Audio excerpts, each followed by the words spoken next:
1045 The Team, 1045theteam.com. On the phone, Steve D'Agostino, the head trainer at Dags Basketball, at Dags Basketball on Twitter. He played at Guilderland. He played at St. Rose, played professionally overseas, all over the world. And Dags, Section 2 high school hoops playoffs in full force. Class AA. The question is, Shen rolls into the Final Four. Can anybody beat them? It's so much about them, right? They're undefeated. They're the best team in the section. If they come to play and they're knocking down shots and Herder's controlling the pace, I don't think so. But again, you never know. This year they switched it up. They're going up to Glens Falls for the semifinals, then coming back down to the TU. I think Shen will be ready. They went through it last year, and they have the ultimate wild card with Kevin Herder just being the smartest player and probably best player on the floor every night. What do you think of them going up to the Civic Center for these semifinals? I mean, in my opinion, it's great for the fans up there, but it's going to be hard for people to travel midweek to see these games. Yeah, that's always the problem. I know as a player, when we played up there in the semifinals when I was at Guilderland, the cool thing was once we won, we had an hour bus ride back home to celebrate, so that was awesome. From a fan's perspective, it's tough traveling up there and then having to come back down late at night as well. So, Glens Falls will only be here for a couple more years anyway when they move out that state tournament, so they might as well do it up there. Now, CBA is taking on Shen, and a guy for CBA who has caught my eye is Mike Wynn. I've seen him play twice. This kid's got some real potential, not only next year as a senior, but at the next level too, right?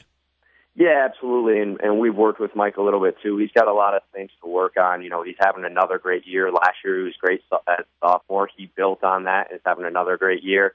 I think there's a lot of intangibles there with being a leader, being a communicator, especially if he's going to be a point guard at the next level that he needs to work on. But, CBA's got it rolling.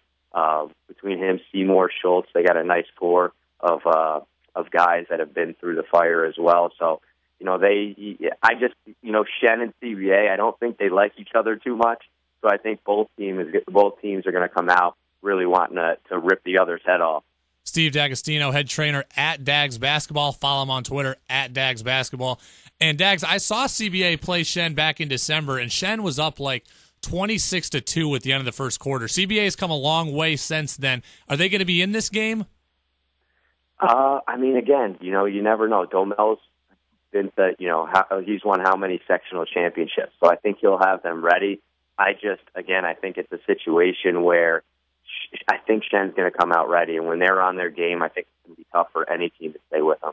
In Class A, we're headed for a potential Scotia-Troy final, and 2 years ago we had a great one. How good is Troy, though? They're the top seed in Class A. Yeah, they're just deep. They're big, especially compared to all the other Class A schools. They got height. Bowie is a great player, and then they got a lot of great role players as well. So, Hurley's got them rolling right now. But you get to a Scotia and Troy championship, and you think back the past couple of years, it's 5 completely different, players for Scotia, but you never know how that's going to work out. The one thing for Scotia is they're going to play defense. You'd probably give Troy, a good edge. They'd probably be like a 10-point favorite this year, but again, you get to this is why I love Section 2 playoffs. Is everybody plays AAU all year. They play the regular season, and you're playing for stuff, but there's not a lot of pressure on each game. And now it's who's going to step up in big pressure situations. This is where I want to see. You can tell me who the best players are all year, but I want to see them do it now when there's something on the line. Win and you move on, lose and you go home. Steve D'Agostino, Guilderland alumni, St. Rose alumni, played professionally overseas, and now working with some of the area's top players here in Section 2. Dags, when we talk about Class B, it's pretty much all about Glens Falls and Joe Girard III. He's averaging 33 points a game this season. He could easily break Joel Winkowski's all-time Section 2 scoring record by the time he's done. He's only a freshman. How good is he? I saw him play for the first time last week against Stillwater. I'm hopefully going to be in the gym with him this spring. But what stood out to me is everyone, he's a shooter, but he's more of a scorer. And the thing that I liked about him is that he was super smart. He wasn't a guy who he was calling for the ball on every single possession and dribbling it a million times. He had a ton of backdoor cuts. He had a ton of and ones. If you foul him, he's going to literally make every single free throw.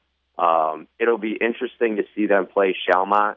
I know Chamont's got a guy, Zach Odell, who is like a power forward, but he really moves like a guard, and he's like 6'6". So they might be able to put some length on Girard a little bit.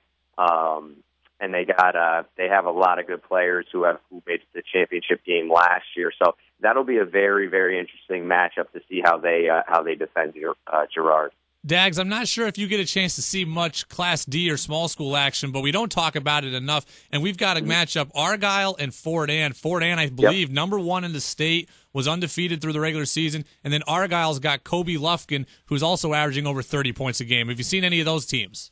Well, we actually did. I did a clinic up in Vermont this past fall, and Fort Anne brought about 7 or 8 of their players. And I'll tell you what stood out, especially for Class C basketball, is these guys are like men. They have a handful of players who are, and Madison is one of them, who is their leading scorer, who is just built. You can tell they get in the weight room. You can tell that they're strong kids. You don't see that a lot in Class C basketball. I think that's one of the reasons why they do so well. On the other side, Argyle, obviously everybody knows the Lufkin kid, the younger brother of Joey Lufkin. You got to shut him down. You shut him down, you get a couple of those guys who are pretty big on him that can limit his three-point makes. And I think Fort Anne is going to be tough to beat. Steve D'Agostino knows everything there is to know about Section 2. He's worked with pretty much everyone in Section 2. Follow him on Twitter, @DagsBasketball. Dags, thanks for being with us. Enjoy the semifinals, and maybe we'll talk to you again before the finals. I'm sure I'll see you out there. Thanks, Brady.